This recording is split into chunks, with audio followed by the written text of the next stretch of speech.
ladies and gentlemen, from Gisborne, our Gisborne Rose Danielle O'Leary.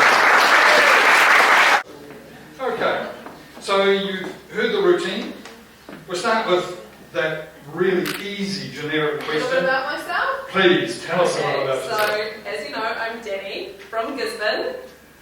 I'm a kindergarten teacher in Gisborne, which is absolutely the best job in the world. I get to play all day, which is ideal, and I get paid for it. It's pretty lucky. I'm Irish. I'm lucky enough to have my Irish citizenship, which I gained through my great-grandfather. He was from County Wicklow. But I'm looking at my Irish heritage slightly different. So I'm from Gisborne. There's a large population of Māori living in Gisborne, and from what I can gather, the way that they kind of talk about their percentage of culture is exactly that, a percentage or a fraction. Are you 1/8? Are you 1/16? I am 5/8 Irish. So my father is 100% Irish. So while he's not from Ireland, all of his ancestors married Irish people who, so it's everybody's Irish. And my mother is a quarter Irish. So if I'm half of my mother and half of my father, I'm 5/8 Irish. Maths was never a strong suit. I'm confused. You've got Irish ancestry. Yes. I got that right. Okay, cool. So tell us where do they come from? Whereabouts in Ireland? So as I said, my great-grandfather, Michael Doyle, came over from Arklow, Wicklow. So that's that side of the family. And my father's father is also from Ireland. And he is from Kildare. And further back, some of the family comes from County Clare as well, and Limerick. So a few different places scattered in there. And my mother's, her one quarter, is also from Ireland. So my great-grandmother lived in Dublin. Hear that, John? There were someone else. There were other people. All right. And you said you're a kindergarten teacher. And do I take it from your previous answer that the reason you chose to teach at that level, at kindergarten level, is because it's easy? No, because kindergarten children wouldn't quite get the 1/4 and the 100% and taking it in. So no, I do it. Oh, you don't? Okay. Maybe you'll be a little bit lower.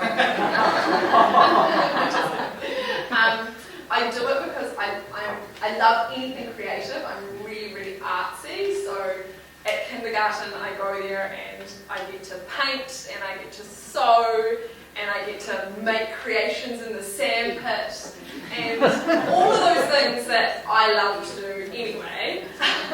And you get paid for it. And I do, yes. It's extraordinary. And I feel like I'm making a difference to the future of New Zealand. I'm in a very sustainable kindergarten and already I've made a little bit of an impression on the children there and their families, and I feel like if I can catch them while they're young and get them into the environment, then, what will New Zealand be like when they're running the country? It's a pretty exciting glimpse into what the future could be. Now, you mentioned that you were creative. Yes. And I noticed reading through the profile that you list a number of artistic achievements, including the scholarship to India.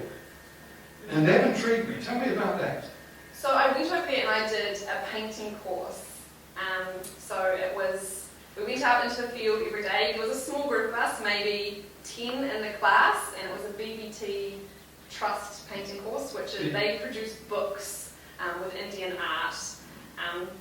Probably nobody's heard of it. And we'd go out into the field each day with our easels and our paintbrushes and paint different scenes and looked into the gods in India as well, which was quite interesting. So it was a very eye-opening experience. And while I was over there, my course was only maybe 6 weeks. And so for the rest of the time, I was there for almost 6 months, and I volunteered in a school over there, which is actually what triggered me to be a teacher. Up until that point, I kind of thought maybe I'd be an artist. But this way I get to do both. In India? And I did it in India. Right. Yeah, it was tricky. It was tricky because I couldn't speak Hindi. Well, I picked up a few words, but not enough really to communicate.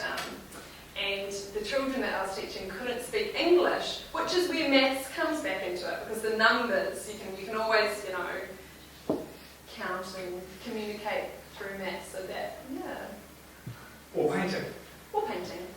Cool. All right, excellent. All right. And I noticed also on a completely different plane, a different path in your life, that you're proud of having completed a 4-month cycle tour of the South Island. Yes. And I wondered, 4 months? What happened? Did you get lost? Well, Where did you go? well, I finished studying in Palmerston North, and a friend and I wanted to see the South Island. So I'm from the North Island, and all of my summer holidays and holidays in between school, we've gone a lot around the North Island. So I've seen quite a bit of that, but I haven't seen the South Island. And while I lived there for a year and a half and went to Canterbury Uni, I was a poor student and I couldn't afford a car, and I never got out to see anything apart from the pub and sometimes my lecture theatre. So yeah, I wanted to see a little bit more of New Zealand, and it took 4 months. I stopped along the way and did lots of the great walks in different parts down the South Island. Yeah. So what, a circuit? No, I decided I would get, because the creativity came back to me. Yeah, so I started in Palmerston North, and then kind of once I got to the South Island, it was a little bit of zigzag, and we missed that bit, so let's go back and backtrack and then around and hiked Stewart Island and just followed an impulse. Yeah, we had a map that was, one of those AA road maps, and it's the whole country, and so you actually can't see any of the roads apart from those main ones. And that's all we used. We didn't have smartphones, we didn't have any other kind of direction other than, I think this way south, so let's just go.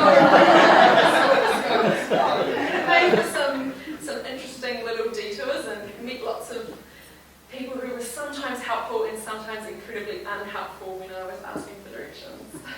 Okay, a final question then. In your profile, you talk about your great aunt, Sister Joseph. Yes. And that she was a role model to you when you were younger. Yes. Now, if Sister Joseph was sitting over here this evening, what do you think she would have told you about yourself in this contest? Why would she have told you to enter?